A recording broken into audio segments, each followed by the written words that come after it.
तो बजट पेश हो गया है और आकांक्षाओं, संभावनाओं और विकास को नई धार देने वाला बजट 2026 देखें तो कई मायनों में बहुत खास है।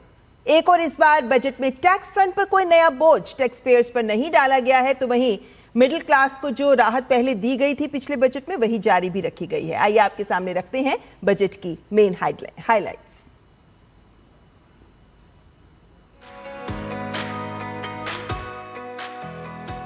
माननीय अध्यक्ष जी। Sir, with your permission, on the sacred occasion of Magh Purnima and the birth anniversary of Guru Ravidas, I present the budget for the year 2026-2027. वित्त मंत्री निर्मला सीतारमण ने संसद में पेश किया साल 2026-27 का बजट। देश के विकास पर खर्च होंगे 53,47,315 करोड़ रुपए।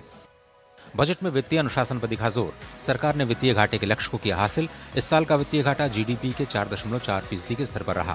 अगले साल वित्तीय घाटा कम होकर 4.3% होने का अनुमान। बजट में एक बार फिर से बुनियादी ढांचे पर खर्च में बढ़ोतरी का ऐलान। ग्रामीण विकास को बढ़ावा देने के लिए सरकार ने किया ऐतिहासिक ऐलान। विकसित भारत जी राम जी योजना के लिए 95,600 करोड़ रुपए का प्रावधान। मनरेगा योजना भी रहेगा जारी। 30,000 करोड़ रुपए होंगे खर्च। ट्रांसपोर्ट सेक्टर के लिए बजट में 5.98 लाख करोड़ रुपए, रक्षा क्षेत्र के लिए 5.94, शिक्षा पर 1.39 लाख करोड़ रुपए और स्वास्थ्य पर 1 लाख करोड़ से ज्यादा के खर्च का ऐलान।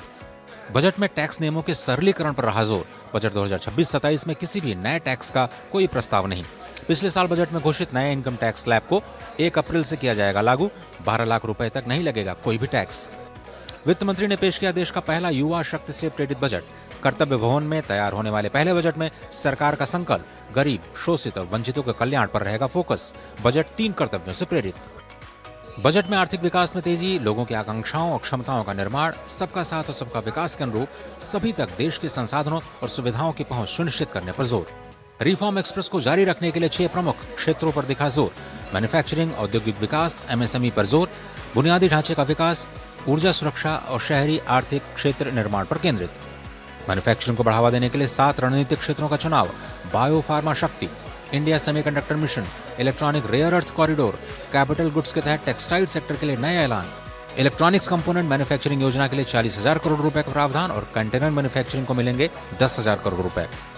कार्गो मूवमेंट को बढ़ावा देने के लिए दानाकुनी से सूरत तक नए समर्पित माल गलियारे का हुआ ऐलान।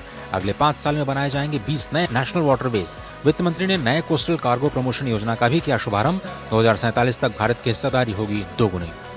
देश में चैंपियन एमएसएमई बनाने के लिए वित्त मंत्री ने 10,000 करोड़ रुपए के फंड का किया ऐलान। छोटे उद्यमियों को पूंजी उपलब्ध कराने के लिए नए उपायों की घोषणा। आसान शर्तों पर मिलेगा सस्ता कर। देश में 7 हाई स्पीड रेल कॉरिडोर बनाने को मिली मंजूरी। मुंबई पुणे, पुणे हैदराबाद, हैदराबाद बेंगलुरु, हैदराबाद चेन्नई, चेन्नई बेंगलुरु, दिल्ली वाराणसी और वाराणसी सिलीगुड़ी बनेंगे ग्रोथ कनेक्टर्स।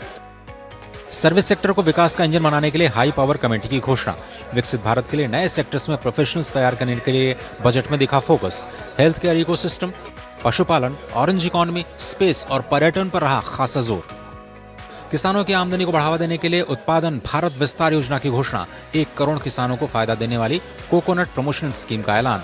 भारत के काजू, कॉफी, सैंडलवुड, सूखे मेवे की खेतियों को मिलेगी वैश्विक पहचान। मैन्युफैक्चरिंग सेक्टर को बढ़ावा देने के लिए कर सुधारों की घोषणा। टोल विनिर्माण को बढ़ावा देने के लिए आयकर में 5 साल की छूट। वित्त मंत्री ने टीसीएस और टीडीएस के नियमों को भी बनाया सरल। आईटी सेक्टर को देश का नया ग्रोथ इंजन बनाने के लिए सेफ हार्बर रूल की सीमा 300 करोड़ रुपए से बढ़ाकर 2,000 करोड़ रुपए की गई। देश में डेटा सेंटर में निवेश करने वाले विदेशी कंपनियों के लिए 2047 तक कोई भी टैक्स नहीं लगाया जाएगा। वित्त मंत्री ने वायदा कारोबार में सिक्योरिटीज ट्रांजैक्शन टैक्स में वृद्धि का किया ऐलान।